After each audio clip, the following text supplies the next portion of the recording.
Hello student, JDS coaching centre में आपका बहुत बहुत स्वागत। आज का जो हमारा क्लासेस टॉपिक जो आया है वो है अलैंगिक और लैंगिक जनन के ऊपर के लेकर के आया हूँ, जिसको हम इंग्लिश में अगर पढ़ें एसेक्सुअल रिप्रोडक्शन और सेक्सुअल रिप्रोडक्शन। ये बच्चों के दिमाग के अंदर बहुत वैसा विषय बना रहता है जिसको समझ नहीं पाते कि अलैंगिक जनन और लैंगिक जनन आखिर है क्या। ये क्लासेस जो हमारे 6, 7, 8, 9th और 10th तक बच्चे इंटर तक पहुंच जाते हैं, लेकिन उनके दिलो दिमाग में ये साफ स्पष्ट नहीं हो पाता कि अलैंगिक जनन है क्या और लैंगिक जनन क्या है। तो मैं आज अपनी एक सरल भाषा में इसको लेकर के आया हूं और इसको आप बहुत ही सरल भाषा में सीख सकते हैं, समझ सकते हैं। और जैसे ही अलैंगिक जनन की हम बात करते हैं, अलैंगिक जनन हमारे वातावरण में बहुत सारे जीव जंतुओं के अंतर्गत एकोष्की जंतुओं में ऐसा देखने को मिलता है। अब ये बात आई कि एकोष्की जंतु क्या होते हैं, जिनका जीवन लाइफ साइकिल जो होती है वो एक कोशिका के अंदर चलती है। ऐसे जंतुओं को हम एकोष्की कहते हैं। जैसे हमारा मुर्गी का अंडा है एंग, ये हमारा एक कोशिकी होता है, क्योंकि उसका जो शरीर होता है वो केवल एक कोशिका के अंदर होता है। जबकि हम अपने शरीर के बारे में बात देखें, हमारे शरीर के अंदर बहुत सारी कोशिकाओं के अंतर्गत जीवन चलता है। तो यहाँ पर मैं एक एग्जाम्पल मैंने दिया है, यहाँ पर एक हाइड्रा को लेकर के मैंने यहाँ पर दिया है, अमीबा को लेकर के। अमीबा के विषय पर हमने एक अलैंगिक जनन को बताया गया है कि अमीबा जो हमारा होता है ये एक बहुत सूक्ष्म जंतु होता है जो तालाबों और गंदे नाली नालों के अंदर ये पानी में पाया जाता है। ये हमारा एक ऐसा सूक्ष्म जीव है कि अगर हम हमारे पानी पीने वाले पानी के अंदर ये आ जाए और हम लोग इसको पानी को पी लें तो तुरंत हमारी बॉडी के अंदर कुछ ऐसे रोग पनप जाते हैं। ये इसकी वैरायटियां बहुत 3 टाइप की होती हैं। एंटअमीबा हिस्टोलेट का, एंटअमीबा जिजीबैलिस होता है।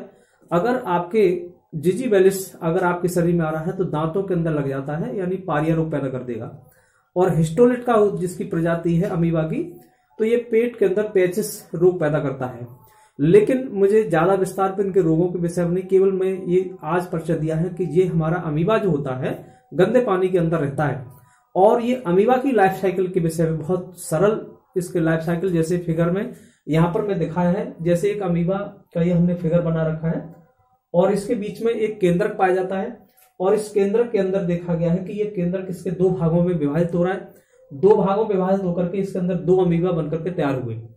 ये इसके कहने का हमारा तात्पर्य ये हुआ कि जैसे ये अमीबा का शरीर बहुत 2 भागों, इसके बीच में केंद्रक था, ये 2 भागों में बट गया तो इससे 2 अमीबा बन गई।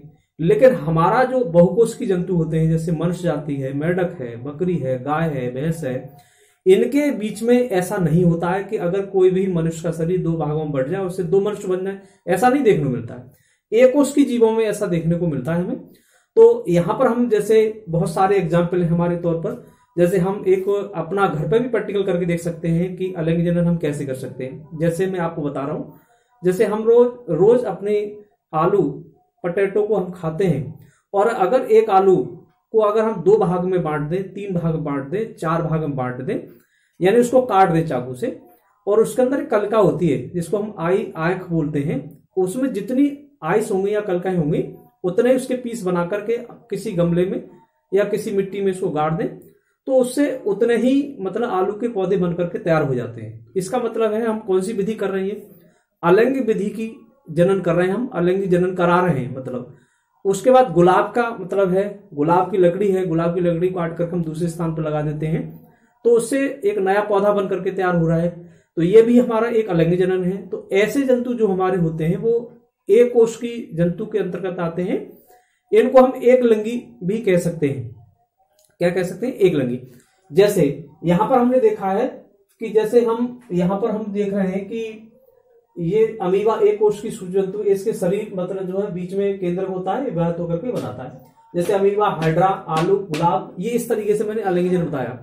ऐसे ही इसमें हाइड्रा भी है। हाइड्रा में भी ये पोजीशन है कि हाइड्रा के शरीर के जितने हम भाग कर दें इसके अंदर तो उतने ही हाइड्रा बनकर के तैयार हो जाते हैं। तो ऐसा हम लोगों में देखने को नहीं मिलता, जबकि जंतुओं में देखने को मिल रहा है। तो ये हमारा जो है अलैंगिक जनन के अंतर्गत आता है। जबकि हम उसकी बात करें लैंगिक जनन में, लैंगिक जनन जो हमारा होता है, लैंगिक जनन में लिखा है कि अलैंगिक जनन में नर और मादा अंगों का होना अत्यावश्यक है।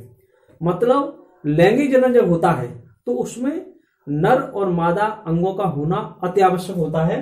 और ये जैसे मनुष्य, मेढक है, गाय है, बकरी है, मनुष्य है, आदमी ये इस टाइप का जनन पाया जाता है।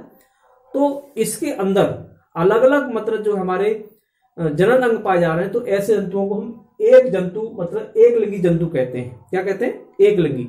जैसे मनुष्य है, मनुष्य में केवल नर अंग पाया जाता है, इसलिए उसको एक लिंगी जंतु कहा गया है। जबकि इसके विपरीत हमारे ऐसे कुछ वातावरण में जंतु हैं, जैसे हमारी जोंक है, उसके साथ साथ जोंक के अलावा हमारा इसके अंदर और एक केंचुआ भी है, जिसको हम टेपवर्म कहते हैं। केंचुआ को, केंचुआ में भी एक ऐसा जंतु है जोंक और केंचुआ, जिसमें नर और मादा दोनों ही अंग पाए जाते हैं, साथ साथ पाए जाते हैं। ऐसे जंतुओं में नर और मादा दोनों ही पाए जा रहे हैं, तो इनके जो एक ही शरीर में होंगे, केंचुआ कोई भी हो उसके शरीर में नर अंग भी और मादा अंग दोनों साथ साथ पाए जा रहे हैं। जोंक में भी ऐसा पाया जाता है। जोंक में भी दोनों एक ही जंतु के अंदर नर और मादा दोनों अंग पाए जा रहे हैं। ऐसे जंतुओं को द्विलिंगी जंतु कहते हैं हम। मतलब द्विलिंगी इसलिए कह रहे हैं क्योंकि इसमें दोनों ही अंग पाए जा रहे हैं, मादा भी और नर भी। तो ऐसे जंतुओं को हम द्विलिंगी जंतु कहते हैं। तो ये बात भी समझ में आ गई होगी, एक लिंगी जंतु और द्विलिंगी। जैसे किसी बच्चे से, हाई स्कूल के कोई क्लास का बच्चा हो, उसे उठा के पूछ लीजिए कि आप एक लिंगी में है द्विलिंगी, तो वो कंफ्यूजिंग हो जाएगा। यानी उसे विश्वास नहीं है कि मैं कौन से प्रकार का जंतु हूं। क्योंकि भाई सीधी सी बात है, मनुष्य जाति जो होती है वो एक लिंगी में आती है, क्योंकि मादा अलग हमारी मतलब जो होती है लेडीज, और जेंट्स जो होता है, मनुष्य होता है, वो एक लिंगी में आता है, क्योंकि वो उसके पास नर अंग होता है। इसलिए एक लिंगी द्विलिंगी पाया जाता है। क्योंकि जबकि हमारी जोंक और हमारा केंचुआ एक ऐसे हैं, अपवाद के रूप में है कि इसके अंदर दोनों ही अंग पाए जाते हैं। ऐसे जंतुओं को हम क्या कहते हैं? द्विलिंगी जंतु कहते हैं। तो ये समझ में आया होगा, अलैंगिक और लैंगिक जनन बहुत सरल भाषा में समझाया गया है।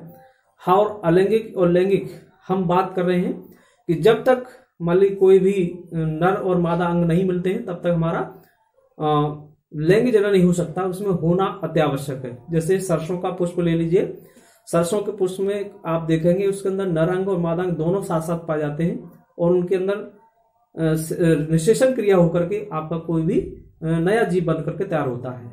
तो जो बच्चे मेरी क्लासेस को देखते हैं, जो वीडियो को देखते हैं, वो अन्य बच्चों को शेयर करने का भी कार्य करें, जिससे अन्य बच्चों को भी इसका लाभ ले सकते हैं।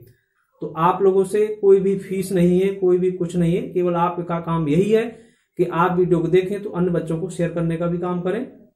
आज की क्लास में इतना ही रखना है।